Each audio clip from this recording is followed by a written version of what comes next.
Hey guys, back for another video, and this video is my new stock list for my 75-gallon tank, and which has not been set up yet, as most of you know. But yeah, in one of my earlier videos, I talked all about what I'm going to be stocking that tank up with. I did not mention any of the corals, and I did not mention any of the inverts.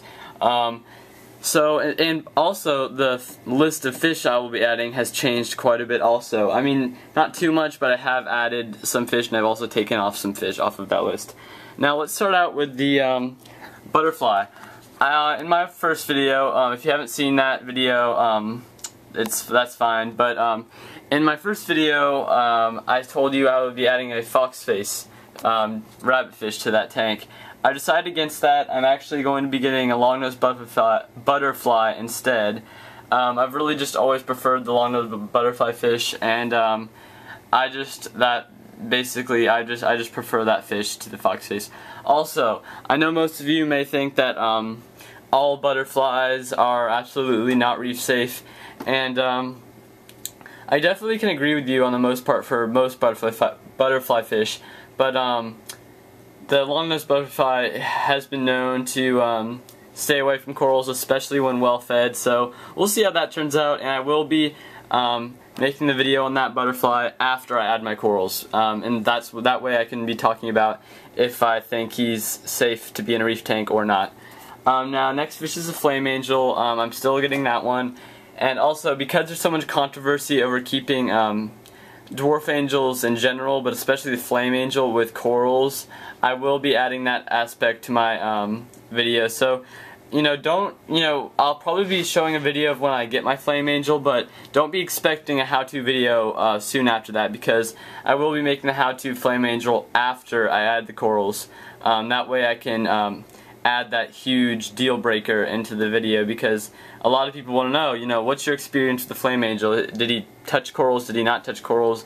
All the things like that. And I will be feeding my tank probably 3 times a day for 2 main reasons, but I'll get to that later. So he should keep away from corals, but if he doesn't, I'll definitely let you guys know. Next one is the pearly jawfish, also known as the yellowhead jawfish. I'll definitely be adding that. I have been talking in a couple of my videos about maybe I'm not going to be adding him. I'm still thinking about it. I'm on the fence about that fish. Definitely going to be adding that fish to my tank. A really cool fish from what I've found. And I will be showing a video, besides the how-to video on the how-to pearly jawfish, I will also be making a video showing how to construct the jawfish burrow, because some people stay away from jawfish because they don't know how to make the burrow, or and all of these sort of things. So I will be making a video on that specifically. Now, I'm still going to be getting my goldhead sleeper goby. Those are real cool fish. I'll be adding a yellow clown goby after I add my soft corals, because they generally, from what I've heard, they do need corals to stay happy and healthy. So I'll be adding that yellow clown goby after I get my soft corals. Also, a coral croucher. I have not spoken about this fish in any of my videos so far, but the coral croucher is this really small little fish. He kind of looks like a little frog fish almost, but they're completely reef safe. They're not gonna bother your inverts, your shrimps or anything like that. So they're a real cool fish to add to your tank, and I'll definitely be making a how-to video on that. And as I said, I did want to add more unusual fish, and that's a pretty unusual fish. 2 Oscillator's clownfish. I'm going to be getting one orange one. These are fancy Oscillator's clownfish. As you can see, they're a bit darker, especially this 3-stripe one. His orange is a bit darker than the ones you might see at the fish store. I will be getting one that's completely bright orange, and also a black one. And the black one is, by the way, the same species as the normal orange one, so I won't be making how-to black Oscillator's clownfish because their care requirements are exactly the same. So if you are thinking about getting a black Oscillator's clownfish, and you can just check out how-to Oscillator's clownfish, which is on my channel. A female leertail anthias, I think that's how you say it. I will be adding one of those. Those are a really fantastic fish.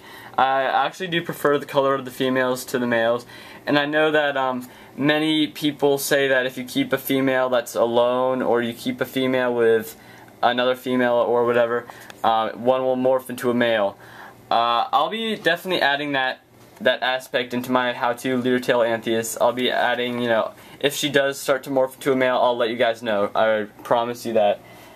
Now, pajama cardinalfish, still be adding one of those, and a firefish. Those have always been one of my favorites, and I know that there has been some things saying that you can't keep a firefish, or any dartfish for that matter, with Anthias or basslettes, because they kind of they eat the same thing and they can be aggressive with each other or something like that.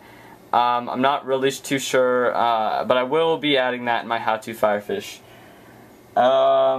Scooter Blenny. I'll be adding this little Scooter Blenny once my pod population increases in that tank. I will be adding a how-to scooter. I will be making a how-to Scooter Blenny, and I'll be talking all about that. Now, the possum wrasse. Those have always been one of my favorites. Also, actually, when I got this fairy wrasse here, the fish store talked me out of getting a possum wrasse, saying that they might eat shrimp and all that. And after doing extensive research on the possum wrasse, I found that they do not bother shrimps whatsoever. They're really, really peaceful fish. So I will be adding that possum wrasse to my tank. Now, I guess we'll move on to the inverts. I will be adding a scarlet skunk cleaner shrimp to the 75-gallon tank. Along with this tank, I'll be getting a new one, a new scarlet skunk.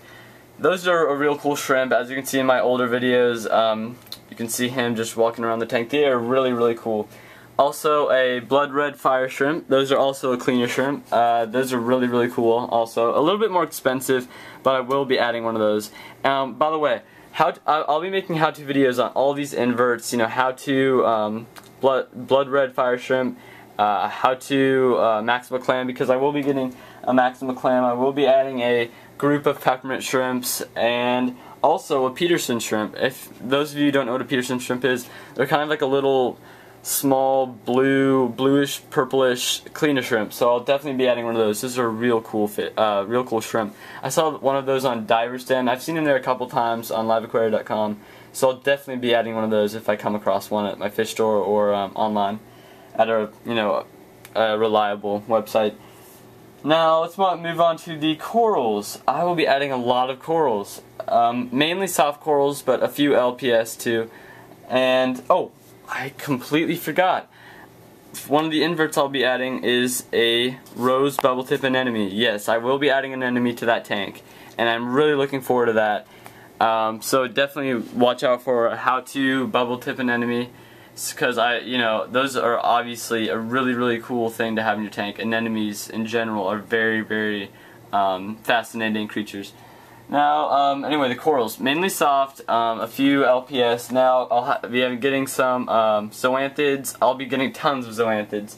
And green star polyps, pulsing xenia, hammer coral, mushroom corals, here we go. A giant palm tree coral, colony of those. Those are really, really neat. Pineapple tree coral. I'll be adding one of those. And also a toadstool coral. They kind of look like carpet anemones in a way, and those are really, really cool. They can get really big though too. A brain coral. That's mainly one of the only LPS corals I'll be adding, but I really, really want to get a nice big brain coral to add to that tank, because I think those are really, really cool looking. Now, and expect how-to videos on all of the corals. You know, how to zoanthids, how to brain coral, how to palm tree coral, so all that, growth rate, feeding requirements, if they do require any additional supplemental feedings, I will be mentioning that in the how-to videos. So look out for that. For those of you that are getting into the reef tanks and you really want to see some, you really just want to hear straight from the horse's mouth the experience with these corals, I'll definitely be making how-to videos on that, so look out for those once I do add the corals and the inverts and the fish. So really excited about the 75-gallon tank, hope you are too, and thanks for watching, and check out my channel. I have a lot of videos, and a lot of videos coming as well. So the question of the day is, what are your 3 top favorite fish? Put your answer in the comment section below, and thanks for watching.